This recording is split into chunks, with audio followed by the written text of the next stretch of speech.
It was a cold January afternoon in Glasgow when the quiet of an Asda car park was shattered by sudden gunfire.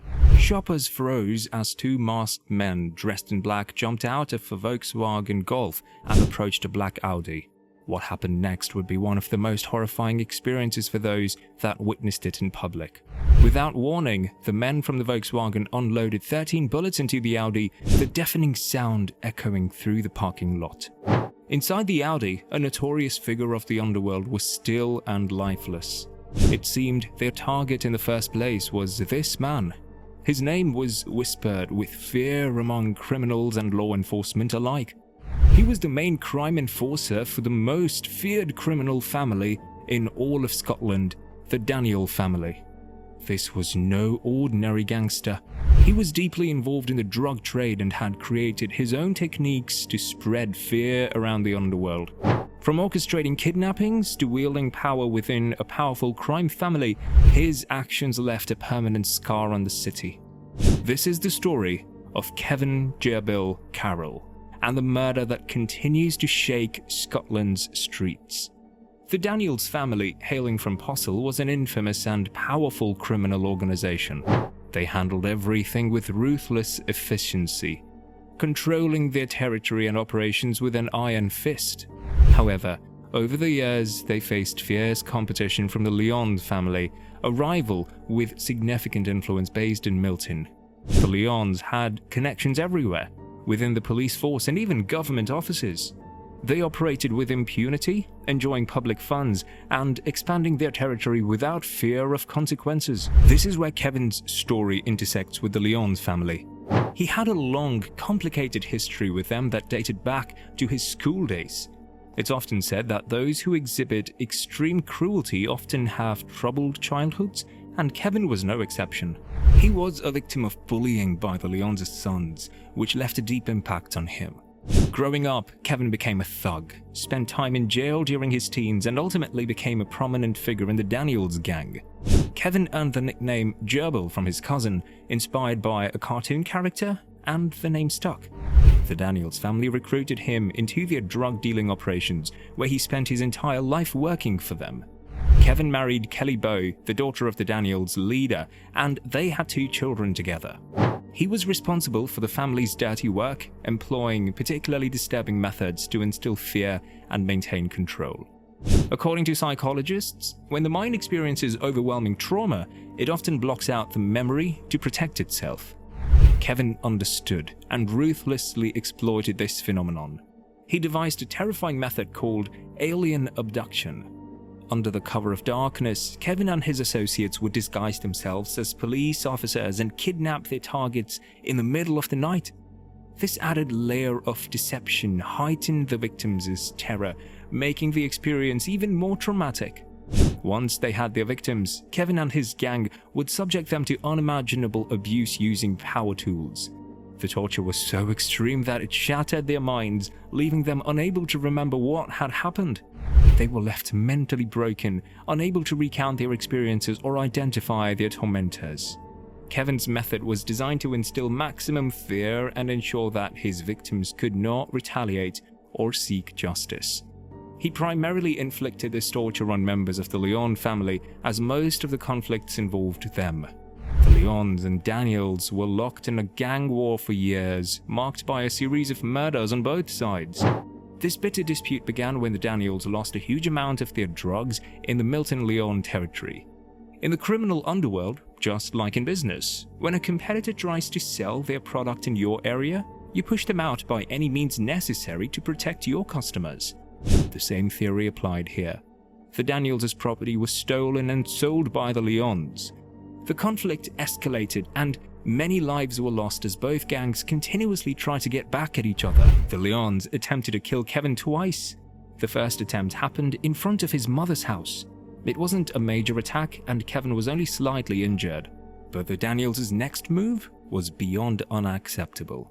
They desecrated the grave of a child in Bishop Briggs. This child was the son of a Lyons family member and had passed away from cancer.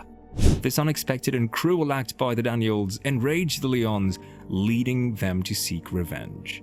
Their retaliation mainly targeted Kevin, marking the second attempt on his life. His attack occurred in September, again in Bishopbriggs, and this time in front of a school. Gunfire erupted, targeting Kevin Gerbil Carroll and his associate Ross Sherlock. Ross was killed instantly, while Kevin suffered an abdominal gunshot wound but managed to survive. The violence didn't stop there. Another public shooting took place at Apple Row Motors, a business owned by the Lyons family. Stephen Lyons, the Lyons' son, was injured in the attack and his cousin was killed. This string of violent incidents made it clear that the feud between the Daniels and Lyons was far from over. With all these attempts to kill Kevin, it was obvious the Lyons were determined to get rid of him. It seemed like only a matter of time before they finally got their wish. That day was getting closer.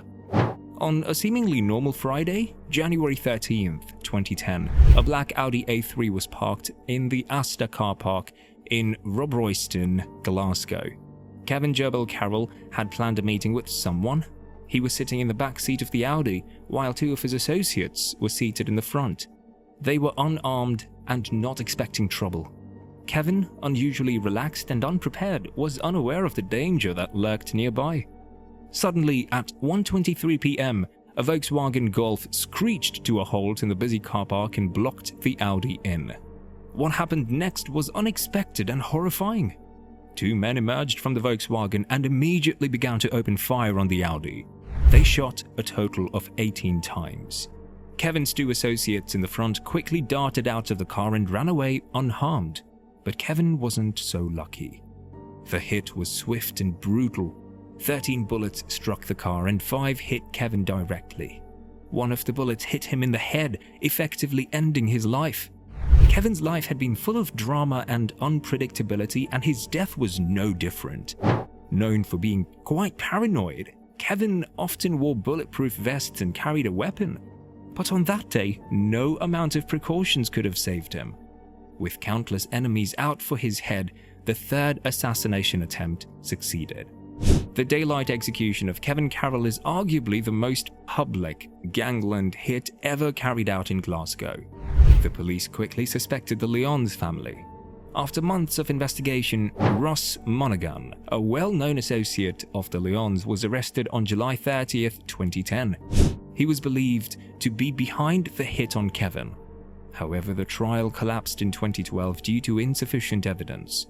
The judge ruled that a single particle of firearms discharge residue found on a jacket seized from Ross's home was not enough to convict him unless there were other reasons. Remember how we mentioned that the Lyons had connections everywhere? This was a prime example. They used an accomplice, an officer named Derek McLeod, to gather confidential information on the case to help free Ross. It was later discovered that Derek had been selling his own drugs under the Lyons' protection. After his corruption was discovered, he was sentenced to 2 years and 3 months for drug offense and 16 months for breaching the Official Secrets Act. This level of corruption and the lengths people would go to protect their interests remind us of an old saying, "Those who live by the sword, die by the sword." This saying perfectly fits with the fate of Kevin Gerbil Carroll. The real question is, who would dare to attack someone as feared as Kevin? Only someone powerful or very close to him would have the courage. This narrows our suspect list to the Lyons, the Daniels, or someone within his inner circle. Let's focus on Kevin's relationship with the Daniels. It's hard to believe that a person with Kevin's behavior could coexist peacefully with anyone. The Lyons' only grudge against him was his deep involvement with the Daniels in attacks against them. But with the Daniels, it was more personal. Kevin was notorious for physically and verbally abusing Kelly Bow, Jamie Daniels' daughter, whom he had married. Moreover, he disrespected Jamie Daniel, the leader of the Daniels family, on several occasions. No one in a crime family would tolerate such actions. Kevin's partners in the car didn't help him during the attack. They fled for their lives. This raises questions. Were they simply saving themselves?